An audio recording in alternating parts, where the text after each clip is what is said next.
پړانګار کې یو بل ماشوم په مبینه توګه د پولیس د تشدد په وجه باندې مړ شوی دی.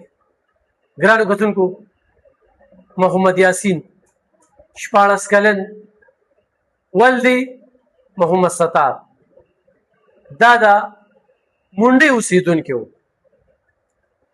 او ده به سهار کې شربت خرڅو، مازدیګر کې به د سیند په غاړه باندې وږي خرڅول. په دغه ځای کې د مومند ډیم د یو کس نه موبایل لوټ شوی دی. په موبایل کې 15 ځوانانو چت کړي دي د مومند د ډیم سیکورټي.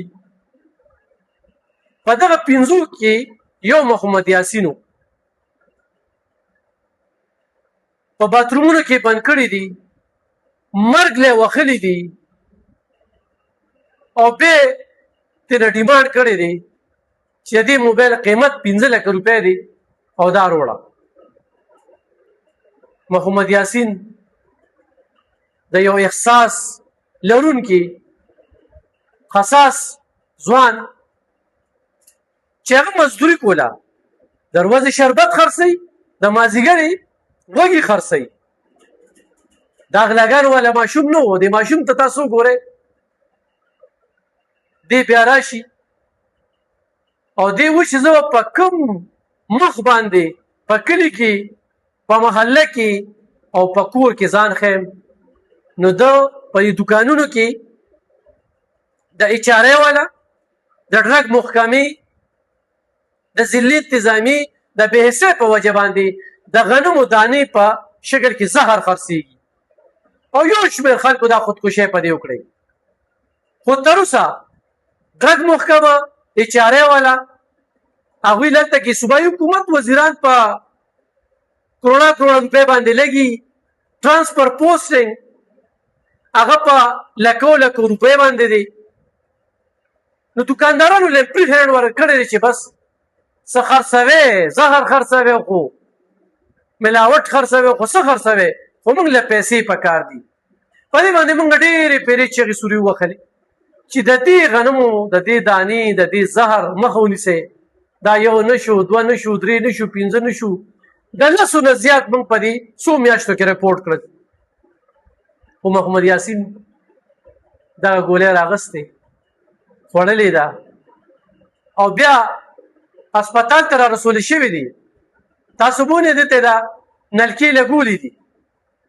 خو د دې دوران کې دې څه وایي چې ما نه دغه ځای کې چې کوم تاڼېدار دی هغه وایي چې 15 لک روپۍ وروړی، خو 15 لک روپۍ نه وروړې نو بیا به داسې وال خورئ. نو هغه وایي چې نه خو ما سره 15 لک روپۍ وي او نه زه دغې والو ته نور د ټینګ یم. نو ما بس خودکشي وکړله، ګولۍ مې واچوله. ډاکټرانو کوشش وکړو خو هغه ساه ورکړله. اوس چې کوم دی دغه ځای کم قام دی را پاڅېدلی دی، احتجاج کوي او په کار ده چې احتجاج وکړي، په دې باندې غلي کښېنني. دا حیوانیت دی، دا انسانان نه دي. د دې نه مخکې په پړانګار کې یو کس یې مړ کړ، بیا د پولیس په مقابله کې وروسته بیا بیان بدل کړ چې نه د خپله دشمني وه. نو چې دا بیان بدل شو نو دا ثبوت راغی. په کار دا ده چې دغه SHO او دغه پولیس خلکاران چې چا دغه کس ویشتی چې د هغې خلاف کاروی کړي، کاروی شته دی نه. دا تاڼېدار او دا پولیس چې دا دوی دا 15 لکان یې وښلي دي او موبایل هم پیدا شوی دی. بیا طریقه دا ده چې پولیس په آیا تاسو سوال به کوئ، کس په نه اوچتئ، کس ته بلکل اوچت کړي. خو چې کس ته د پته ولګېده چې بېګناه دی نو بیا هماغه کس په خپل کور ته ورسئ، په کور کې به ترې معافي وغواړي چې زمونږ نه غلطي شوې وه او لخوا زمونږ معاف که. نو د هغه عزت نفس به نه مجروح کېږي. د ستاسو د بچو شانتې بچي خو نه وي چې به غلاګان هم کوي، هغه عادت دي، دا غریبانان دي. خو عزت ته وګوره چې زه به ځان څنګه خیم کور کې. زه به کلي محله کې به راته خلک څه وي چې موبایل یې پټ کړی دی. نو په خودکشۍ کولو یې مجبوره کړه چې خودکشي ارامه ده.